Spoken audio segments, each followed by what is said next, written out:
সোণোৱাল কছাৰী স্বায়ত্তশাসিত পৰিষদৰ উদ্যোগত অহা 23, 24, 25 আৰু 26 মাৰ্চ 2023ত ডিব্ৰুগড় সমীপত দুলীয়া ডাইনিজান গাঁৱৰ হালালি সমন্বয় ক্ষেত্ৰত অনুষ্ঠিত কৰিবলৈ লোৱা হৈছে সোণোৱাল কছাৰী যুৱ আৰু সাংস্কৃতিক মহোৎসৱ।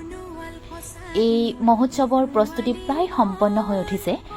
এই মহোৎসৱলৈ আপোনালোক সকলোলৈকে সাদৰেৰে আমন্ত্ৰণ জনালো।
Okay.